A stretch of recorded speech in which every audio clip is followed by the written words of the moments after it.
د اطلاعات او فرهنګ رئیس د لغمان ملي راډیو تلویزیون څخه لیدنه ترسره کړه. د لغمان ولایت د اطلاعات او فرهنګ رئیس مولوي عبدالنور رسولي په داسې حال کې چې د اطلاعات امیر عتیق الله قریشي ملتیا کوله د لغمان ملي راډیو تلویزیون د نشراتي تخنیکی او اداري برخو څخه لیدنه ترسره کړه. ښاغلي رسولي د ملي راډیو تلویزیون کارونه وستایل او په راتلونکي کې د لا زیاتو بریاو هیله وکړه. دا چې لغمان کې موږ بیلابیل غږیزې رسنۍ لرو، د هغې نه د څارنې او د لیدنو په لړ کې دا ځل موږ راغلو د لغمان ملي راډیو تلویزیون ته.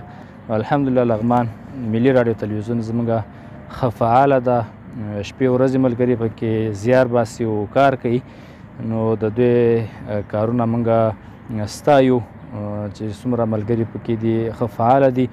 نو دغه د ټولو رسنیو د ټولو راډیوګانو مسؤلینو نه زموږ هیله ده چې تر څو د لغمان د ښه استازیتوب وکړي، د لغمان د خلکو غږ مسؤلینو ته ورسوي، د مسؤلینو غږ تر ولسونو تر غوږونو ته ورسوي. نو دا چې موږ راوتي یو د رسنیو د لیدلو دپاره، اول ځل موږ کاون غږ راډیو ته لاړو، نو هغې نه وروسته سولارمان راډیو دغه درېیم ځای دی چې موږ ملي راډیو تلویزیون ته همدغرنګه انشاءالله دا نور کوم خصوصي رسنۍ دي هغه نه به هم لیدنه څارنه کوو. د دې ترڅنګ د اطلاعات امیر عتیق الله قریشي په خپلو خبرو کې د خپرونو په کیفیت ټینګار وکړ. قریشي وویل چې خبریالان دي د خبري غونډو د پوښښ او برنامو لپاره پر وخت رسیدګي کوي. بل لور ته د لغمان ملي راډیو تلویزیون د بیلابیلو برخو مدیرانو په مختلفو برخو کې د اطلاعات او فرهنګ رئیس ته معلومات وړاندې کړ او ډاډ ورکړ چې خپلې خپرونې به د ملي راډیو تلویزیون د پالیسیو مطابق پر مخ وړي.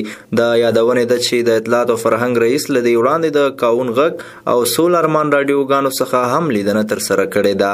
تسلا احمدزی، هیرو ټي وي، لغمان.